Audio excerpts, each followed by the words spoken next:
When my father was sick, that was the first time the house was full. There was food in the fridge, there was fruit in the fruit basket, there was bananas, there was bread. There was nothing before that because it was just sleep, wake up, bakeries. A daily routine where he just never took time to, never spent time in his own home. And then he realized when he got sick, he appreciated his own home. I never saw him laying down on the couch until COVID, when everybody was locked down. That's when I felt happy, when I saw the fridge full, there was family, there was laughter, there was 24/7. There was people going in and out, visiting my father. Because he was leaving us. Because he was leaving us, and everybody was scared that it was his last time they were going to see him, and it happened. Did he have any last words for you? He just said to be humble, stay positive, and never to fight about money. Money's just paper, he said. You can't never eat money. It's been the cause of problems. He had colon cancer. We found out on March 1st, 2020. That's when he took it seriously. Because before that, he was just trying to take home remedies and it wasn't working. He just didn't, he was very stubborn of going to the hospital and getting a full checkup. My father was never the type where, he never enjoyed massages for some reason. He never liked picking up his feet. He was always a hard worker. He never gave sympathy for anything. He never asked for help, even though there were so many problems. That's what I remember about my father. He was tough. He was tough. You never saw him ache or anything, ever. Kept it to himself. Kept it to himself. If he would go to sleep at 1 a.m., he'll be up by 5 a.m. No alarm. His body just instantly woke up at that time. So he primarily was the guy who ran this location. Yes. What was the schedule like? It was 6 to 10 p.m. 7 days a week. On holidays, it was 12-hour shifts. So for this holiday, he would be here at 4 in the morning. Let's talk about that. 5 in the morning, getting a car ready, fill it up with bread, with all types of bread. Because on the Day of the Dead, you put all types of bread, but the main bread is the one that has like the shape like the bones of the bread, because that's what the Day of the Bread looks like. So it looks like the skull of the bread plus the bones on top. That's the shape. And he was always motivated by these holidays. He said this year was going to be better than last year. I mean, it was true.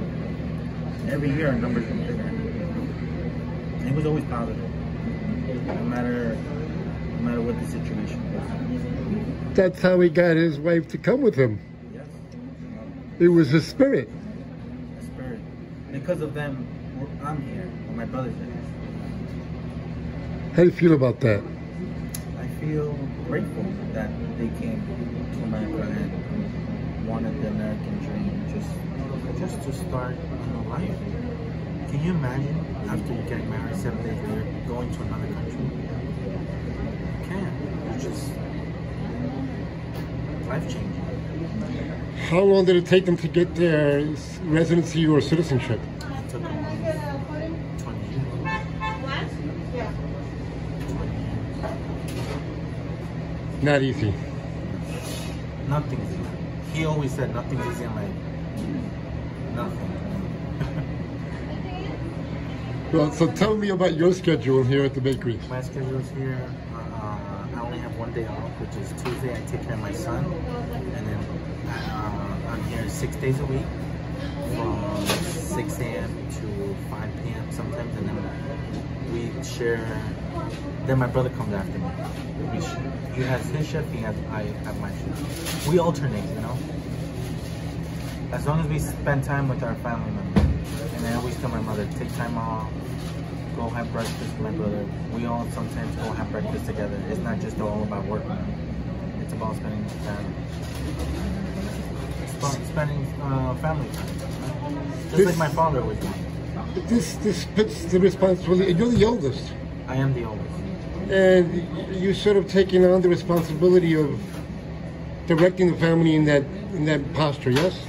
Yes, I try, and it's not easy telling everyone, listen, today's the day, we all gonna go out and eat, stop what you're doing, but everyone has their own schedule. It's very difficult, especially now during COVID.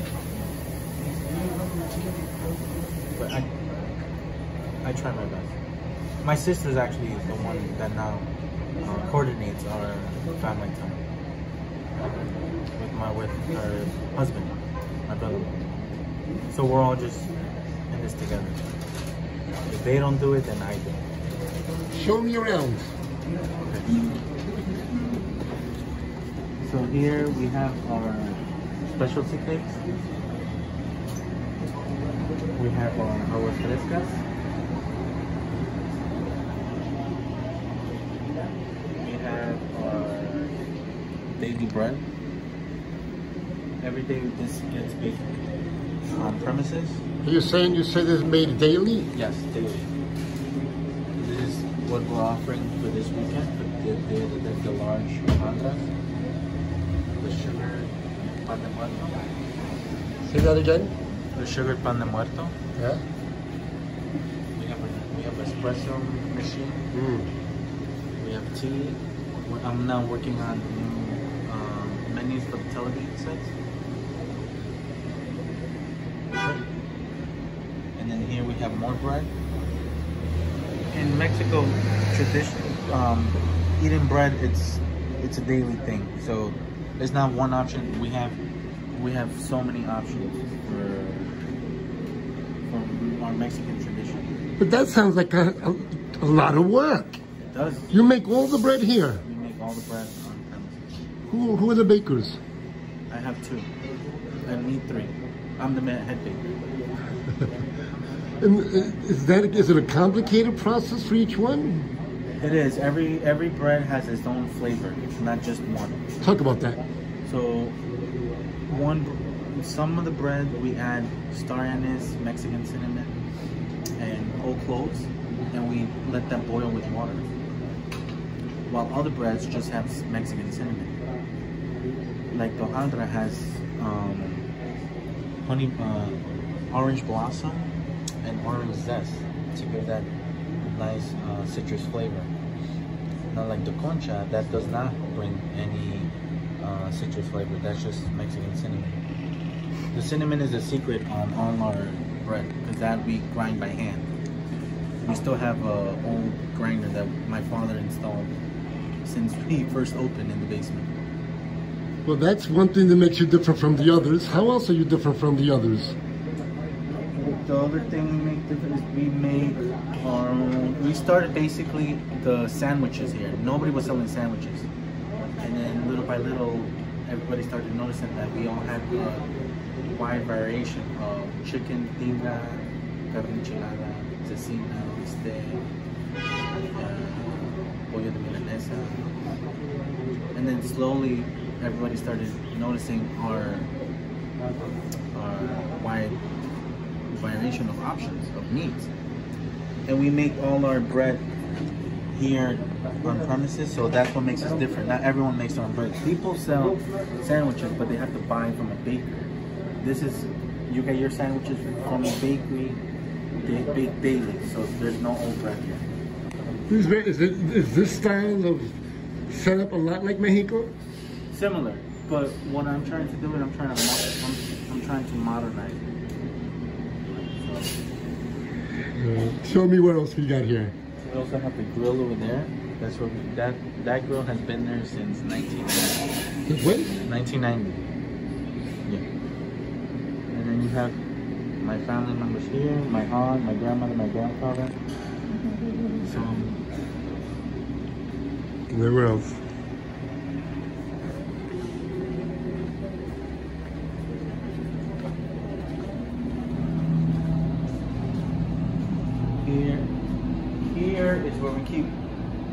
most of our bread. So the night before we put it on full sheet pans, and then we leave it going overnight. And then at 3 in the morning, we have the head baker baking it in our ovens. Talk about that. This oven we just recently installed because we were using this oven since 1990. But now, with this oven, our bread bakes faster than that. And it helps us produce more and more. And just, yeah. And here? Here's where we keep some of the bread. This was baked today. Oh, I know what I want. Here's where we keep our cakes.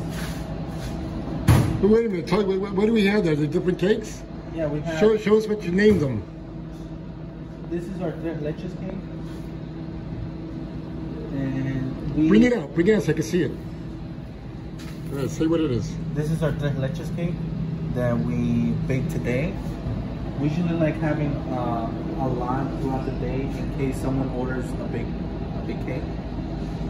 And we usually have, we mix our dough here. This has been here since 1990. This is our newest machine so far. My dad purchased this like 10 years ago, and this has helped us a lot. Compared to this you could add maybe like 20 gallons of dough, which helps us produce more bread. It's all about the bread. It's all about the bread. And Did you grow up smelling this beautiful fragrance? yes, I did. Talk about that. What was it like growing up at your father's knees with the bacon and all? So before I would go to school, my father would make me come down at 5 a.m. and start working before going to school. And when I would go to school, all my friends would make fun of me. They're like, "You smell like bread. Did you not shower?" It was funny. So I was always upset with my father. I don't know why I was upset, but I thank God to this day that he made me who I am now, because I'm a hard worker. If it wasn't for him not teaching me, I would not know anything. So I'm grateful my father made me come down here at 5 in the morning